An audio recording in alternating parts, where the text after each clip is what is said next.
আসসালামু আলাইকুম। বাঙালি cook and craft চ্যানেলের পক্ষ থেকে সবাইকে স্বাগতম। আজকে আমরা দেখাবো কিভাবে কাঁঠালের বিচি দিয়ে মসুর ডাল রান্না করতে হয়। এজন্য আমাদের ছোট ছোট টুকরা করা কাঁঠালের বিচি এবং মসুর ডাল নিতে হবে।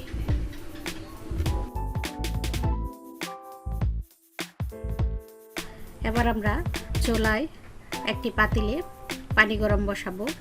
তো পানিটা ফুটে উঠলে এর মধ্যে আমরা কাঁঠালের বিচিগুলো দিয়ে দিব।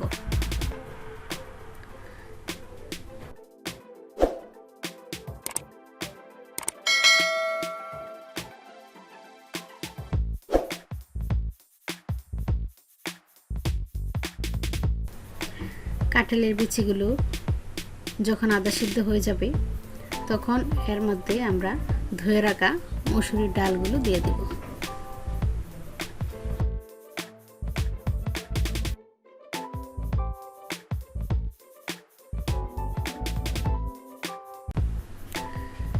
একটু জাল হওয়ার পর আমরা কাঁচামরিচ, পেঁয়াজ এবং রসুন দিয়ে দেব।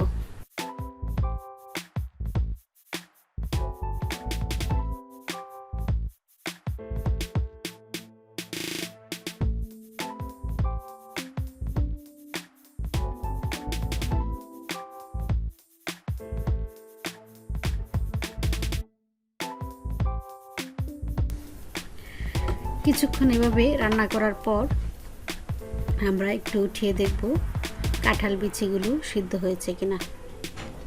কাঁঠাল বিচি সিদ্ধ হওয়ার পর আমরা একটা গুটনির সাহায্যে কাঁঠালের বিচির ডালটা আমরা ভালো করে গোটা দেব।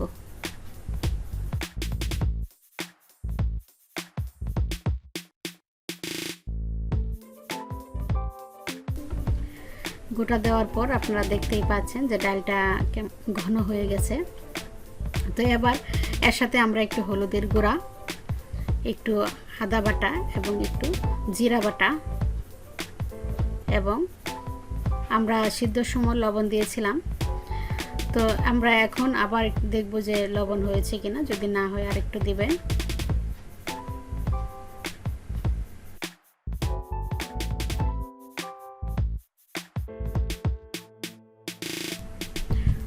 মশলাগুলো দেওয়ার পর আরেকটু আমরা চুলায় জাল করব। তো এই ক্ষেত্রে জালটা আমরা একটু কমিয়ে দেব। তো জালটা কমিয়ে যখন ঘন হয়ে যাবে আমরা দেখতেই পারবো যে ডালটা ঘন হয়ে গেছে, তখন আমরা নামিয়ে নেব। নামিয়ে নেওয়ার পর আমরা আবার অন্য একটা কড়াইয়ে পাঁচফোড়ন, পেঁয়াজ এবং রসুন দিয়ে ফোড়ন দেব।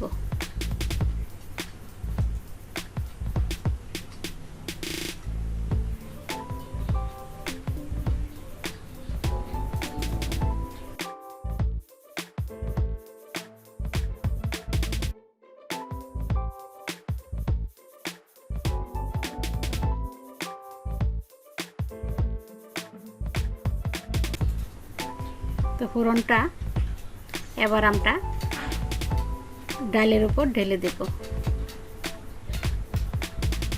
তো ভিউয়ার্স দেখতেই পাচ্ছেন তৈরি হয়ে গেল আমাদের কাঁঠালের বিচি দিয়ে মসুর ডাল।